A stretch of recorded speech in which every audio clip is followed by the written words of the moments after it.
What's up, gang?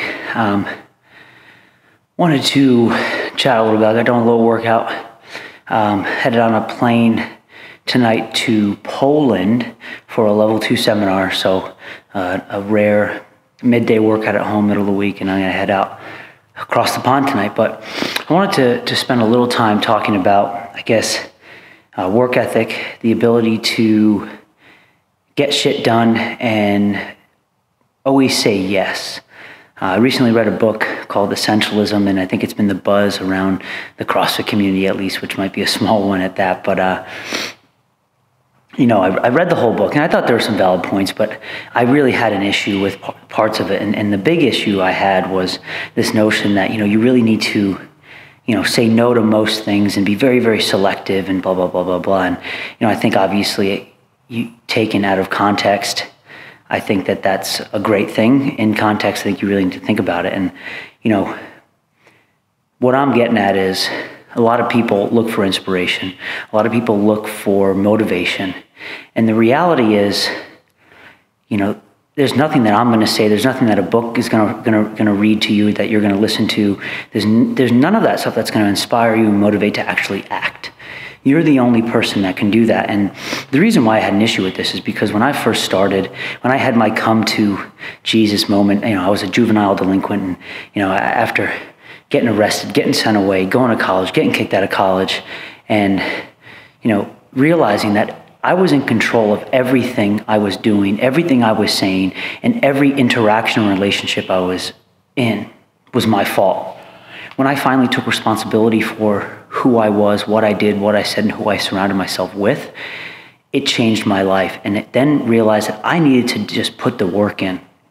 And I needed to do everything in my power to get back to neutral and then progress. And I did that by essentially saying yes to everything. I went to community college at night. I was working construction during the day. I was also a personal trainer as well. That's when I first started personal training, when I was at home. And, meanwhile, dating my girlfriend at the time, my now wife. And, I think if I was super selective on everything and every opportunity or responsibility that came my way, I wouldn't be where I am today. I went to the CrossFit Games. I accepted a position on seminar staff. I got asked to come out to Reebok and be a coach. I moved out here, and I then accepted every gig that was given to me as an honor. I traveled around the world like I still do now, and I very rarely say no to a seminar. And a lot of people think I'm crazy, but I can tell you that it's changed my life. It's given me more opportunities and more opportunities. And then finally, maybe now I'm in the spot where I can maybe say no to something because I've given myself the other opportunities where I have other things that have warranted more of my time and investment and energy, whether it's my child, whether it's my wife, whether it's another responsibility, whether it's another job, whatever it might be.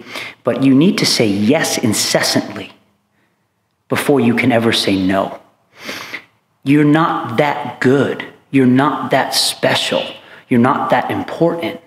And when you realize that, it empowers you to work harder than anyone else in the room, to realize that you have no card that you can pull out of your back pocket and say, I'm better than you, because you're not.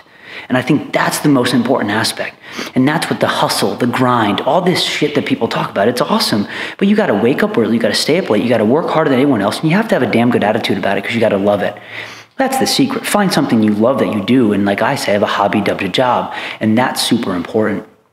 And that book got me fired up because, if I listened to that and I took that book, and I took it to the bank, I wouldn't be anywhere I am today. So be mindful of the stuff you read. I'll post a reading list with this vlog and the books I've read. And if you have questions about it, but, I love to read. I love to listen to books. And I love to take things, what they say, and really dive into it. But, be mindful of that stuff and be mindful of thoughts and all these other things. You need action. An idea is useless without action. I have a good idea. Awesome. I don't really care. How are you going to put it into play? Execute on it. Show that you can do it. Prove it multiple times. And now you have character to build upon. And that's one of my favorite aspects about this community that we're in, the CrossFit community, and the community of people that actually work hard and give a shit, is because no one's doing this work for you. In the CrossFit gyms, no one's doing your pull-ups for you. There's no shortcut. You have to work hard. You need to show up every day. You need to work on your weaknesses, and no one cares about your hard work. You just got to do it and put it in day after day, week after week, month after month, year after year, and then you may get some results, and people might turn their heads.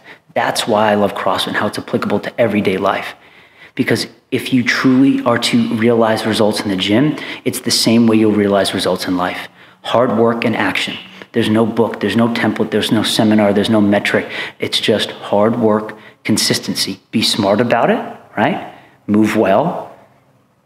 Rest when you need to, right? You can't overtrain. All this stuff equates to real life too. But that's what I wanted to leave you with a little bit. It got me fired up. I was thinking about it, and as I'm getting on a plane to travel around the world, where, yeah, I would love to spend time with my family this weekend, but you got to answer the bell when it's time to ring it.